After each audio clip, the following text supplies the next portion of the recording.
আজ একটি আমরা মনসা পূজা মায়ের স্থানে উপস্থিত হয়েছি।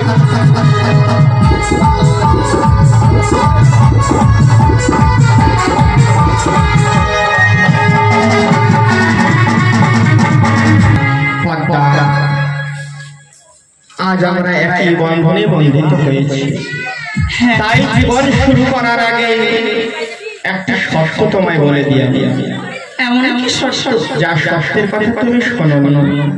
আমি ভেবেছিলাম তোমাকে বিবাহ করতে বাধ্য হয়েছি আমি, কিন্তু বিবাহের পূর্বে একটি কথা তোমায় স্মরণ করিয়ে দিয়ে সব সময় আমার বাক্য তোমায় অনুসরণ করে চলতে হবে। আমি যখন যাহা বলবো তখন তাহা পালন করতে হবে। নারী দিদি পরম ধর্ম, তার প্রতি সেবা। আজ সদা সর্বদাই আমি তোমার চরণ তলে থাকতে চাই। তুমি শুধু এটুকু আমায় অধিকার দিও, যেন তোমার চরণ কমলে আমি আমার জীবন কাটাতে পারি। আমি সেই আশীর্বাদ তোমায় করি যেন তুমি সর্বদাই আমার বাক্য পালন করতে পারো। পদ্মা, যদি তুমি কোনোদিন আমার বাক্য পালন করতে অসমর্থ হয়ে থাকো, আমার বাক্য যদি তুমি লঙ্ঘন করো, আমি সেই মুহূর্তেই তোমায় ত্যাগ করব। কি কথা? হ্যাঁ, এই শর্তই আমি রেখেছিলাম। তবে বেশ, আমি যথাসাধ্য পালন করার চেষ্টা করব। কেননা স্বামী জ্ঞান স্বামী জ্ঞান, স্বামী পরমেশ্বর। জীবন স্বামী দুষ্ট হয়, তার জীবনে দুঃখ চিরকাল। তাই তো আমি তোমার কথা চঞ্চল করে পালন করব।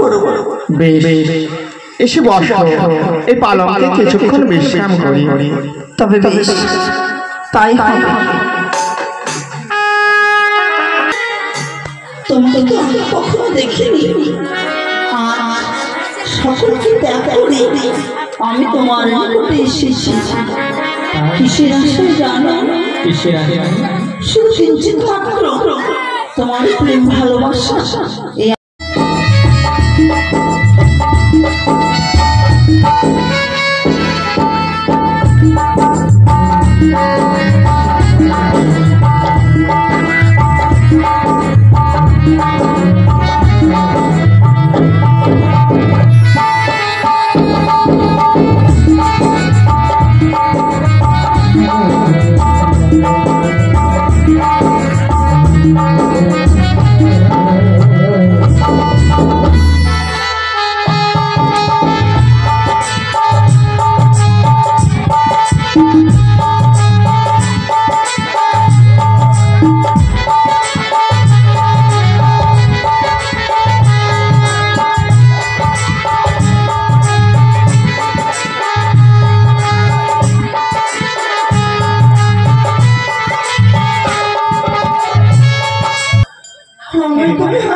আজকে আমি হাসি মুখে বিদায় কাঁদো রে ভাই, হাসি মুখে বিদায়।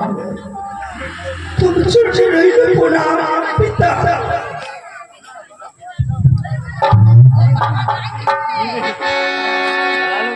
ও পিতা, তবে চলে রইল প্রণাম।